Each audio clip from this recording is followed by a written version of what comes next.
Greetings, and more greetings to you, good people. My name is DJ Holly, and welcome to Point 5 Creative Studios. If it's your first time here, hit the subscribe button so that you don't miss out on any exciting content uploaded pano pachitubu. Anditika, sezwa munoziva kuti chitubu chisingapwi, chitubu chizere necontent, chitubu chinonwiwa nemunhu wese, chitubu chakavhenekwa chikaongororwa nanamazvikokota kunzi chitubu ichi chine content iri clean yakakodzera kunge chikonsumwa nemunhu akaita kunge iwewe. Ndosaka uri panapa muzuva ranhasi anditika. So without wasting much of your time, ndine clip randauya naro, but tisati tapinda muclip iri ndangokurudzira kuti kana une business raunaro rauda kushambadzirwa, ndibate namba dzangu ndo dziri kubuda pasi apa anditika. Kana une masini auri kutengesa, ndibate futi namba idzodzo anditika. Kana une nyaya yauda kuripota, same namba idzodzo anditika. Right. Zvamunoziva last week nemasvondapfuura ndairipota nyaya dzakasiyana-siyana.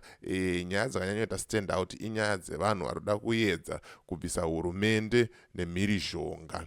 Anditika pana madzibaba vakati vakuda kutsinga mutungamiri wenyika, poita mageneral akati ada kubvisa mutungamiri wenyika, poita mukanya akataura iye akati izvo chamisa waedza chino nechino zvaramba, simba rako riri muvanhu, ngatite tipinde muvanhu munonzi muroad, mumugwagwa, tiita tiratidzire. Vanhu vakawanda nemafungiro avo, vanhu vakawanda nemaonero avo anditika. But isusu sezvamunoziva panapa pachitubu, we don't encourage violence, hatikurudzire mhirizhonga anditika. Saka tati tikati garei torangaridzana mashoko emukuru, kuti mukuru vanoti chii neprogress yenyika, mukuru vanoti chii nenyaya yemhirizhonga anditika.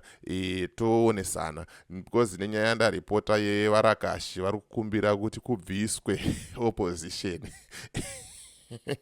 Vakashata mahwani. Saka ndiri kukumbirawo kuti ruzha nemhirizhonga ngatimbomirayika. Saka ngatinzwei mukuru kuti aiwa, hatisi kumira progress nenyaya yevakomana vadika apana echidika, vanoita sei vanongoukura anditika. So rega tipinde muclip redu tinzwe kuti mukuru, mashoko emukuru anoti chii nenyaya yeviolence, kuti mugare maziva kuti aiwa mhirizhonga yakaita sei yakashata.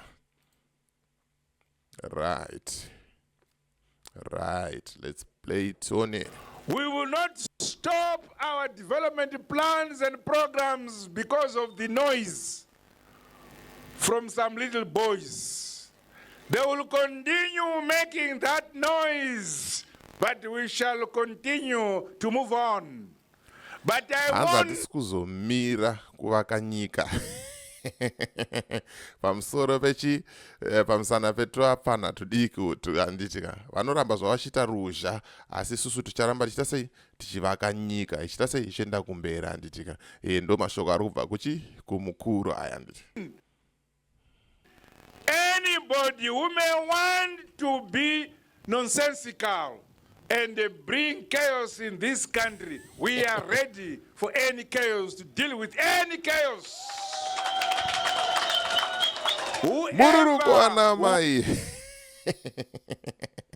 And we are ready to deal with any chaos. Mukuru ari kutotaura takagadzirira. Vaishitaura kudhara, but ndo mashoko avo mukuru anogara vakagadzirira kuti aiwa mukada kuuya muchiita tunhu tusina maturo, tusina kukwana, aiwa we are ready for that anditika. Saka ndangoti tikati garei torangaridzana kumashure kwatakabvako, moziva kuti zvemhirizhonga kwete, ngatisaita izvinhu zvakaita sei zvakadaro anditi. Whoever who preach hate speech shall be responsible for their hate speech. Our prisons are not full. We want peace. We want unity. Those who do not disagree with that, but do so quietly and peacefully. Then, tichafamba tose murugare nokuwirirana. Asi ukaita mhesva mukono tinokuveza. Hanzi ukaita mhesva mukono